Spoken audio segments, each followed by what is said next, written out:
Hello, my name is Kelly Palanti, and I am the HR CEO of Kennedy Global HR.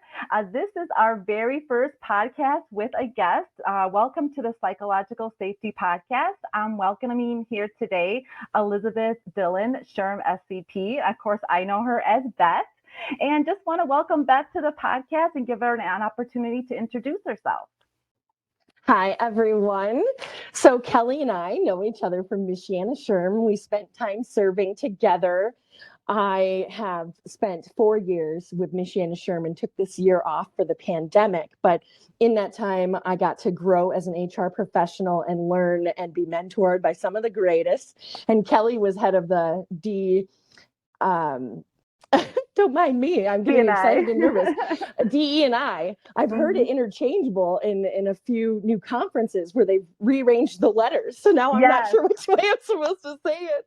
That's But funny, yes, she was the diversity and inclusion director. And I thought it was kind of amazing because I have disabilities. So she was advocating and created a really great conference.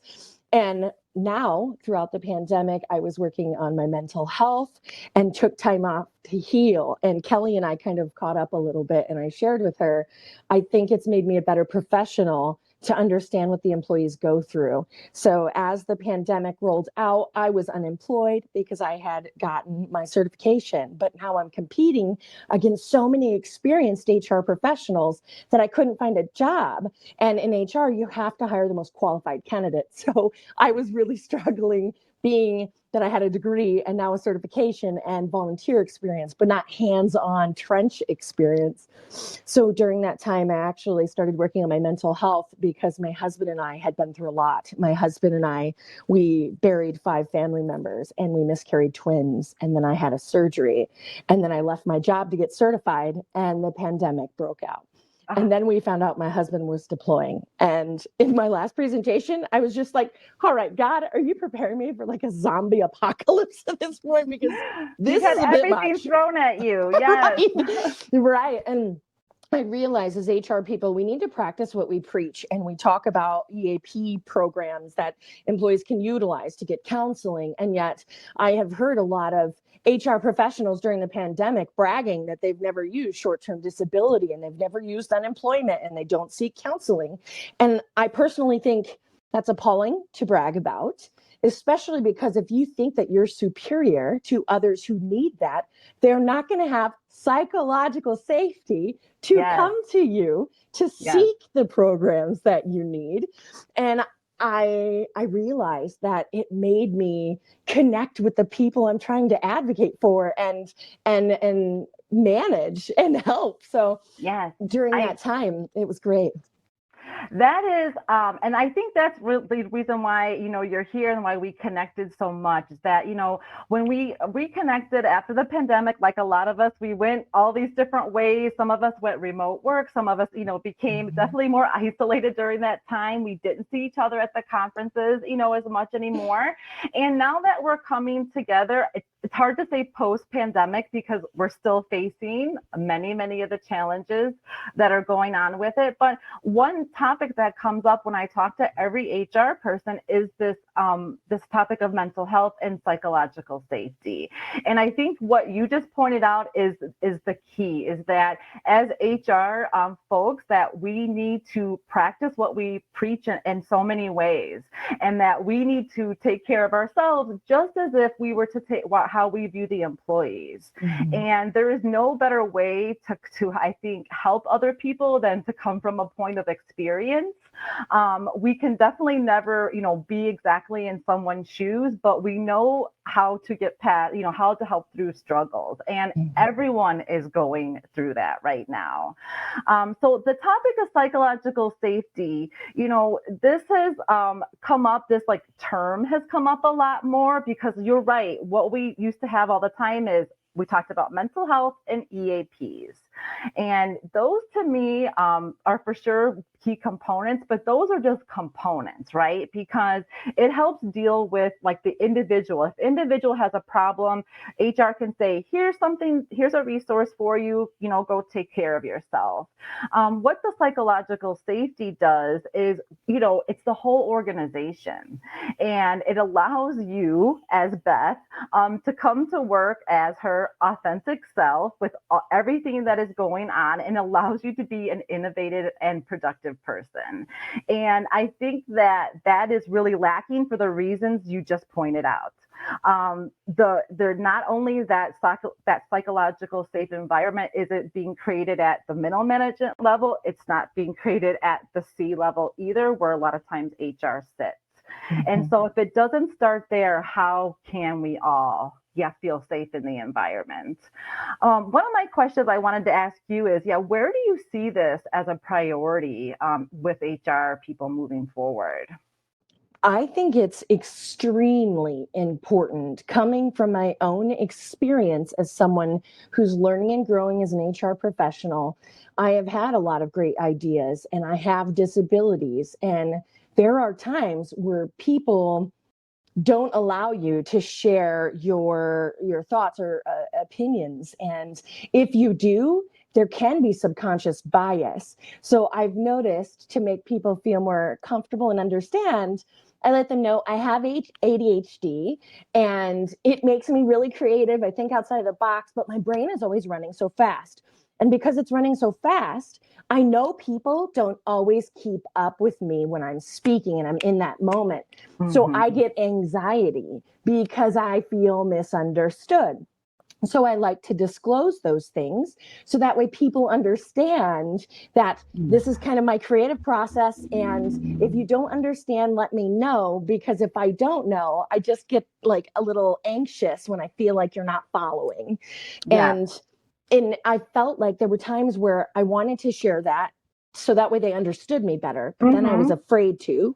And then there are times where I did disclose it, and then I felt like there might have been subconscious bias, because now they're treating me differently. Now they're treating me like I am disabled, or like a child in a way. And that's not why I said that. No. So I think it's super important, because it has to be role modeled from the top down, or it'll never work.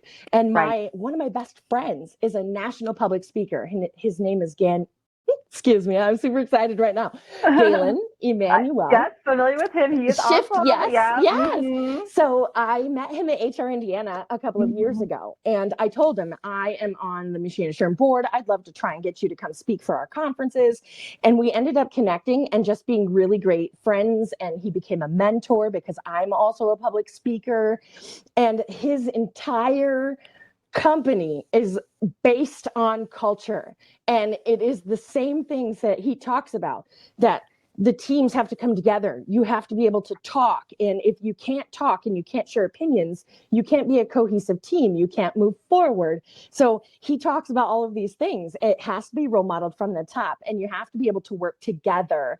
And it's important to be able to share, and that, yes, not all ideas will be implemented, but if people don't feel safe enough to share their ideas, you guys will never be able to move forward and hit that like excellence that a team is striving for. So it's huge, but he doesn't call it psychological safety. So I'm glad that you do, because that's the premise of what HR is trying to do for all of our initiatives. This is the root thing that they have to address that will help the culture, help all of the other things. So I'm glad you're that right. you They've been trying to do that. It's just this is almost building on top of that and taking it to the next level, like digging down, deep into it. And I think that's what's needed, because you're right, because that bias, and I think people need to understand that too. Like, you're going to have bias when you get information, and that's okay. You need to accept that and then face that bias too. Because I think a lot of people would probably suppress against that and say, well, if someone reveals something to me, I won't be biased against them. Well, I don't think that's human. That's not a human reaction or not normal. Let's just be vulnerable, right? And say, I would probably, what kind of tools can I have to make sure that doesn't happen, or I can check my own biases. Yes. Because as you know, HR has a lot of biases. And I think one of the things is that they are not very honest in addressing like that they're there and to Yes. checkpoint them. One of the things I heard when you were speaking, what you said, I thought was so key is that you were really describing vulnerability. When you come into a space and you reveal those things about yourself, Beth, that is so, personal and vulnerable, but it's not personal to the point of like, I think people are going to confuse like what is psychological safety versus bringing all of your personal stuff to work. And there's definitely a difference between that, because what you're describing to me is what's going to make you a more effective team member, what's going to make you a more effective leader, so that people around with you can understand your communication style. That is essentially what it is. It's only just the way that Beth communicates. And if you want, I mean, that, like you said, every team member needs that kind of vulnerability, and it has to come from the leaders, because you're right. The times that you were afraid to speak, why was that? Why the times when you were afraid to say, this is, who I am exactly. Most often it's because there's a leader that you have either seen personally or have witnessed expressing, some kind of, fear-based, leading in relation to those type of issues, right? And that's why you end up pulling back. So before we came on, Beth and I watched a really quick clip of Amy Edmondson. She really helped define, really what psychological safety is and how it really encompasses the entire workplace. And she said a couple more things that I thought were interesting about different comfort zones. And when you get into particular zones, how sometimes that can even cause, anxiety. And I think that really kind of hit a point with you, right, Beth, when we were watching? I saw you like shaking your head, like, yeah. Yeah. So how, when I think what she's meaning by that is that this has to be an ongoing conversation, and that we have to understand that I've heard this word that we're like anxiety and even how we act is a continuum. Like just because someone is like this one day, things change. We're always going to be, changing. And so to me, it's like we always just have to be conscious of what we're doing there. So when you saw that part though, and she talked about anxiety, what was clicking with you there? That I've been in those instances where you don't feel safe, or you don't feel safe after you've been transparent with your communication to share. And I can give you an example. So I had kind of mentioned that I had ADHD and anxiety. And then my manager was telling me about a situation where we were going through an EEOC lawsuit. And I told her that I had never been through one. And she said, oh, they're such a pain in the ass. And for me, who has disabilities, and the EEOC helps to advocate for those, it was very anxiety ridden to know that's how she felt. And for me, then I was kind of like, should I have just told her I had disabilities now when she thinks that way? So then it's just like, well, maybe I shouldn't share ideas or share things about myself to make us a better team and to communicate about work styles, communication styles, because it doesn't sound like she is proactive. It doesn't sound like she's someone who implements best practices. And it sounds like someone who has never been through a lawsuit, because what I've realized with going through a divorce with my husband and lawsuits is that you do not go to the legal system and get a lawyer unless you have been pushed to the brink of your sanity. And that's the same way with my divorce. Like I took months and months of psychological sessions at Notre Dame. They actually offer sessions for the public through their psychology graduate program. Oh. PhD program. So all of these students are getting their PhDs, and this is part of their practice. You pay $10 a week, and you can go through and address different items. And I started addressing rape and abuse and alcoholism and eating disorders and all the things that had kind of haunted my family for generations.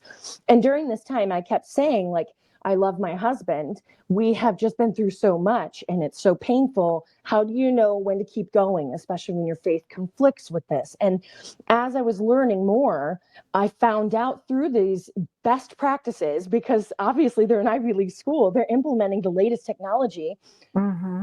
They were saying that trauma that you have been through will alter your brain and how you make decisions. And for me, I had been through so much trauma that I was indecisive in making decisions because I was so fearful of making the wrong one, because you've been through trauma. So then you don't even know how to address situations, whether professionally or personally, because your brain has changed. So as I started healing and using these techniques, I realized that as much as I love my husband, I want him to be happy. And if it wasn't with me, I want him to be happy. So I asked for a divorce. But it took me months to get to that point. And people don't just create an EEOC lawsuit because they're out for money. It is they have been pushed so far that they have now determined that they're willing to possibly sue their employer for a year, paying legal fees because of how much wrongdoing has been done to them. So when I hear someone say that, I'm like, you have no idea what it's like to stand in the employee's shoes and go through what they did. Absolutely nothing. No idea. You're right. You're right. And that, gosh, you're so right. And that is a key contributor to that environment, right? What that, just that her simple response and to that changed the whole environment for you, you know, shifted everything, and just that in that tone. That's so interesting what you say about the EOC, because, you know, I think that is so interesting. When I early on in my HR career, I followed the EOC on Twitter, and they followed me back. And I was like thrilled. Like, I thought that was so great. I was like, oh my gosh, the EOC followed me back. Woohoo. And I ran and told my employer, and my CEO said, what? I don't think that's a good thing, Kelly. And I'm like, well, why? Well, you know, we shouldn't have government entities following things that we're doing. And my response is, what are well, you hiding? we're not doing anything wrong. Like, that to me, and that is, I've seen that response more and more often inside organizations, is that they kind of, you know, fear those, you know, entities, you know, coming inside. And that to me is, it should almost be a red flag in a way. Because if they're fearing that, what else is going on?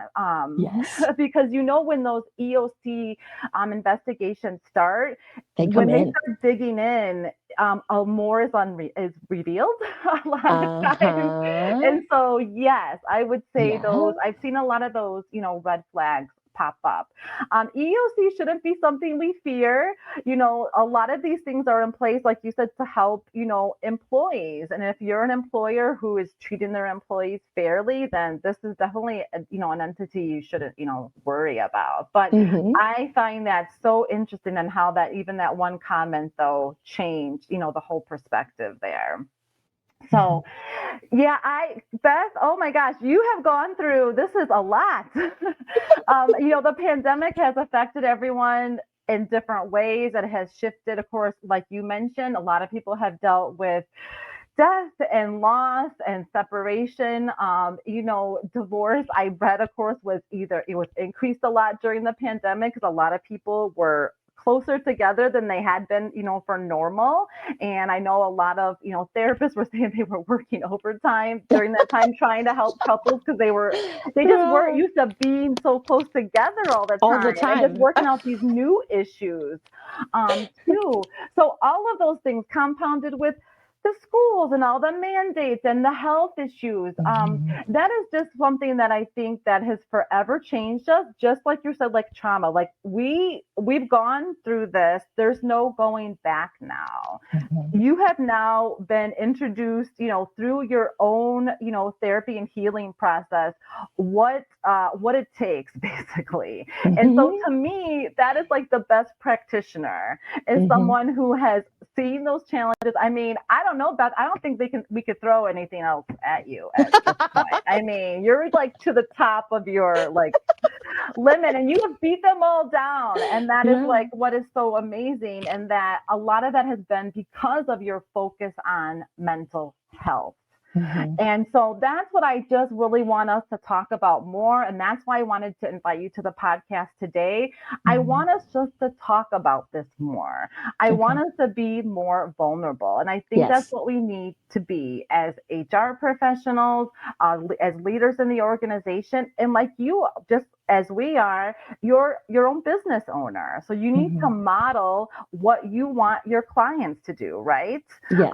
So if you say to your clients, I want you to prioritize your mental health, I want you let me show you how I have done that in my own business and my own organization. So I think we're coming up on a precipice of a whole new work world here. I know that term gets thrown around a lot, but I think that psychological safety is going to be just number one issue for HR, to the point that I think HR is actually going to have to separate themselves from that, because I feel like it's going to be such a priority and take such a big chunk that we may have to do something similar to what they do with my partner, what she does in Australia, and really have a mental health safety officer inside your organization. Because what you mentioned too, I think like kind of ticked off for me, HR a lot of times deals with the legal side of that. And it's kind of might conflict with somebody helping you, with the mental health, just for the reasons, that you mentioned. So I feel like, this idea of bringing, someone separate in to just specifically to deal with that is going to be huge for big organizations moving forward, especially. Absolutely. Speaking at Bethel University, I get called in every semester to come speak to the senior HR grads. Nice. And it's really nice because I only graduated in 2016, so it's only been a couple of years. But I tell them I completely understand what it's like to not have a job lined up. And then now you're trying to compete in a pandemic for jobs when you have no experience. And I started sharing with them the things that I was going through. And I got a lot of great feedback on how authentic and passionate and bubbly I was. But one of the students gave me feedback that said, essentially, that Elizabeth Dillion understands all of the components it takes to be a really great HR professional because she's been through it. And I think she'd be perfect for the employee advocate position that we learn in class in school. And that kind of sounds like the mental health specialist officer that they have in Australia. So it's someone who is dedicated to the health and wellness and well-being of the employees, not just programs to lower the insurance rates and et cetera, et cetera. It's actually focused on their health and letting them be able to, talk and work through things and providing them with tools. Michael J. Fox came to HR Indiana a couple years ago, and I loved it because he has disabilities. And he said, when you hire someone with disabilities, you don't have to create a toolbox for them. They come with their own toolbox because it's their disability. Just communicate with them. Right. And that's the way I communicate about my disabilities, is that I have tools. I take meds. I go to counseling. I have breathing techniques. I've got all of my toolbox. But the thing that works best for me is occasionally, if you see that all the workload is starting to heighten, can you occasionally just check in and be like, Beth, are you okay? Do you need anything? That makes me feel a bit better. And then if I do need a little help, you've opened the door to do it, because sometimes you're afraid to ask for help when you have disabilities. And it could be a little pride, it could be a little ego, but also that judgment and bias if you disclose it. So I just thought that was wonderful. And then something that I read that was super important this year and last year was that due to the intensity of COVID and the pandemic, they're comparing it to that of the Great Depression. And they're saying, they're saying that suicide rates, relapse rates, and domestic violence rates are going through the roof because we are isolated. And a lot of us are isolated and alone. So the relapse is happening and the suicides are happening. And then if you're cohabitating with a partner to where now there's no time apart, the violence is escalating. And they said that with the Great Depression, there was PTSD left over from it. And they're saying that we all have experienced PTSD from traumatic changes and the way that society operates, the way that work and home life works, that division of being able to drive to work and come back. Well, when you're working from home for a year with your spouse that you've never spent that much time with kids who aren't in school, people are losing their minds. So it's very important that we have someone who is advocating and helping with employee wellness from the mental health aspect, because we are in unprecedented times, is what everyone loves to say. But it's very traumatic and people don't necessarily understand how traumatic it is. And I've noticed with my healing that people carry trauma and they project it on others and they don't even realize they're doing it because they're unconscious to what happened to them. And then they project it on others. And that's where we have issues, is that not everyone is aware. And then if you've got trauma, you're making bad decisions and don't realize you're making bad decisions. So it is about education and awareness and providing the proper tools to help everyone become the most effective, to be the best team, to impact your bottom line and your ROI. So it all comes together. And it's important that we take care of our people so that way they stay. So that way we lower turnover, so we can be better, so we can, be the best that we can be. I think that's the whole point of this, right? Right. I would say, well, that's where this is all going. That's what I was going to wrap up and say, is that the whole point of all of this, right, is that we want people to be their best. We want them to be innovative. We want them to come to work and give us their best work. Whether that their best work happens at 2 a.m., because that's when their brain works and feels most productive, or whether that's, 5 days a week in the office. Everyone, I'm a big proponent of remote work and the flexibility, but everyone works differently. And I think that is what really needs to be recognized. And I think one point I'll just tag on to what you said is that we're in the long haul here. This is not, like you said, PTSD does not go away overnight. So once COVID disappears and we're back out in the world again, maskless, which is going to seem so funny to say this out of probably a podcast 5 years from now, like, oh, remember back in COVID, right, when we all had to wear masks all the time. But when we're even past that point, this is not going away. And what you also mentioned about retention, I think is key right now. This great resignation thing is a big topic in our HR world. People are leaving companies left and right, and they're looking for this. They're looking for places where they can be themselves and be safe, feel safe psychologically.